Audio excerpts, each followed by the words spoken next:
কারিমে আল্লাহ সুবহানাহু ওয়া তাআলা সূরা লোকমানের ৬ নম্বর আয়াতে ইরশাদ করেছেন ওয়ামিনান নাসি মান ইয়াশতারি লাহুল হাদিসি ইলা আখিরিল আয়াহ।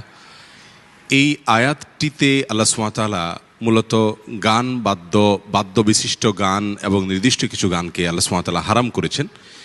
এবং এই আয়াতে যে গান বাজনা অর্থাৎ নির্দিষ্ট কিছু গান এবং বাজনা বাদ্য এগুলোকে হারাম করেছেন, এই বিষয়টি কোরআনে কারীম পৃথিবীতে সবচাইতে বেশি বুঝেন যে ব্যক্তি রাসূল আকরাম সাল্লাল্লাহু আলাইহি সাল্লামের পরে, যার ব্যাপারে রাসূল আকরাম সাল্লাল্লাহু আলাইহি সাল্লাম দোয়া করেছেন আল্লাহুম্মা আল্লিমহুল কিতাব, যাকে রাইসুল মুফাসসিরিন বলা হয়, আব্দুল্লাহ ইবনে আব্বাস রাদিয়াল্লাহু তাআলা আনহু, তিনি বলেছেন যে এই আয়াতে সূরা লোকমানের ৬ নম্বর আয়াতে আল্লাহ সুবহানাহু ওয়া তাআলা মূলত যে বিষয়টির ভৎসনা করেছেন, নিন্দাবাদ করেছেন, সেটি হলো হুয়া আল গিনা, সেটা হলো গান, অর্থাৎ নির্দিষ্ট কিছু গান।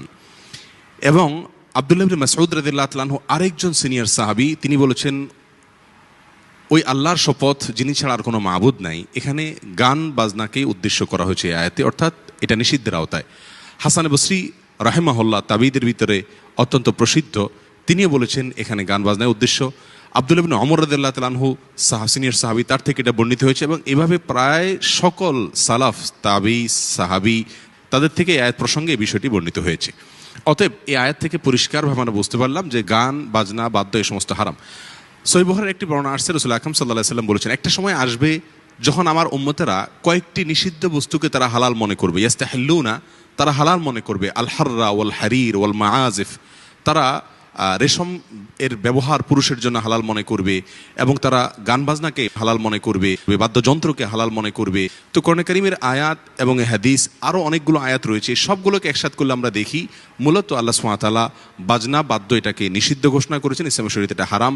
এর ফলে মানুষের অন্তরের ভিতরে কপটতার সৃষ্টি হয় এবং এটার ফলে মানুষের অন্তরে অস্থিরতা আসে এবং গুনাহের এক ধরনের বীজ বপন করা হয়, যেটা অভিজ্ঞতা দ্বারা প্রমাণিত।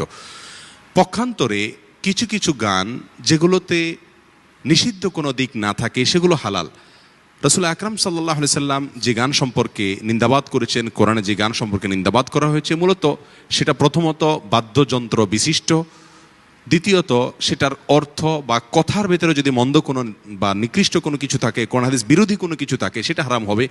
যদি কোনো গান খালি গলায় কেউ গায় এবং তার অর্থের ভেতরে কথার ভেতরে মন্দ কোনো কিছু না থাকে এবং তার সাথে যদি কোনো বাদ্যযন্ত্রর যোগ না হয়, বরং কোনো ন্যাচারাল কোনো সাউন্ড সেখানে যোগ হয়, কোনো এসএফএস যোগ হয়, তাহলে সেক্ষেত্রে এটাকে পৃথিবীর কোনো আলেমই নিষেধ ঘোষণা করেন না। বিধায় গান বাজনা হারাম, সেটা হলো শর্ত সাপেক্ষে, অর্থাৎ যদি সেখানে বাদ্যযন্ত্রের যোগ হয় অথবা কথার ভিতরে কোনো খারাপ কিছু থাকে, আর তা না হলে এটা হালাল, কোনো সন্দেহের অবকাশ নাই।